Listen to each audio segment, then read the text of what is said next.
Let me read to you a passage from the 20th chapter of St. John's Gospel, verses 24 to 29. It's the Gospel for the feast of St. Thomas the Apostle on July the 3rd. St. John writes, "Now Thomas, called Didymus, one of the 12, was not with the disciples when Jesus came. So the other disciples told him, 'We have seen the Lord.' But he said to them, 'Unless I see the nail marks in his hands, and put my finger where his nails were, and put my hand into his side, I will not believe.' A week later, his disciples were in the house again, and Thomas was with them. Though the doors were locked, Jesus came and stood among them, and said, 'Peace be with you.' Then he said to Thomas, 'Put your finger here. See my hands. Reach out your hand and put it into my side. Stop doubting and believe.' Thomas said to him, 'My Lord and my God.' Then Jesus told him, 'Because you have seen me, you have believed. Blessed are those who have not seen and yet have believed." That's from John chapter 20, verses 24 to 29. And what does it suggest to us? Well, it is quite reasonable to believe what you see, provided you really do see what you think you are seeing. For instance, I am out hunting rabbits that are proving to be a great pest, and I see something move which appears to be a rabbit, and I fire my gun. I hit what turns out to be a neighbour's valuable sheepdog. I realize then that I did not see a rabbit, but something I too quickly interpreted to be a rabbit. It was probably not reasonable to have shot at the moving object because I did not make sure that I had seen it clearly. So, just because I think I have seen something, it does not necessarily mean that I have. Nevertheless, the general principle may be taken to be correct, that it is reasonable to believe what we do in fact see. There is a profound limitation in modern culture and in philosophy, though, and it is to limit what we believe to what we see. That is to say, we insist that things be empirically verifiable before we allow it to be believable. We limit what we believe to what we see. In much of life, this is a perfectly reasonable working principle. It governs much of law and admissible legal evidence. But if we are dealing with matters that cannot be verified empirically, then it is not reasonable. For instance, it is not unreasonable to suggest the hypothesis of a transcendent and non-material maker and sustainer of the universe.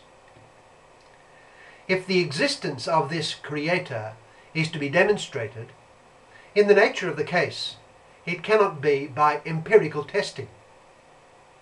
Demonstration of the existence of a reality such as this must come by, let us call it, metaphysical reasoning. But there is another scenario to the question of verifiability. God is beyond the empirical and is inaccessible to sense experience. But he became man, and in his humanity, aspects of his reality became empirically verifiable. That is to say, in his humanity, God could be seen, touched, and heard. Critical to the perception of his divinity was the observation of his miraculous works, the greatest of which was his rising from the dead. His rising from the dead was empirically verified because he was seen, heard, and touched. But this introduces the most important factor of all, that of readiness or disposition. What do I mean? Well, enter the case of Thomas, of our gospel scene today, who in the event attained a magnificent faith in the divinity of Jesus Christ. We are told in our passage that Thomas, and I quote, was not with the disciples when Jesus came. That is to say, on the evening of the very day he rose from the dead. Not only had the group seen, heard and felt the risen Jesus in the flesh, but others had too. Mary Magdalene had, so had the 2 disciples on the way to Emmaus. Simon had seen the Lord, and possibly others had too.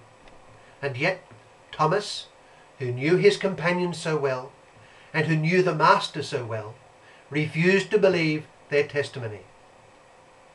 In the case of the resurrection of Christ, there had been, we might say, empirical tests. Many had actually seen him with their own eyes, had felt him, and had heard him, despite their group refusal to believe the first witnesses. Thomas adamantly refused to believe, and insisted that unless he himself administered, we might say, the empirical tests, he would continue to reject their testimony. Now, why did he do this? Well, the only reason possible is that he was simply indisposed to believe. He did not have the readiness to accept perfectly reasonable testimony because of prior assumptions, prior prejudices. He took it as absolutely impossible that what they were asserting could possibly be true. That was his starting point, and his whole position was built on that. It was itself not a verifiable nor demonstrable position. It was simply an assumption, an assumed starting point, a first principle, which proved in the event to be entirely mistaken. It was similar to the assumption of the apostles themselves, when they were brought word by the initial witnesses, such as Mary Magdalene, that she had seen and spoken to the risen Jesus. They refused to believe her.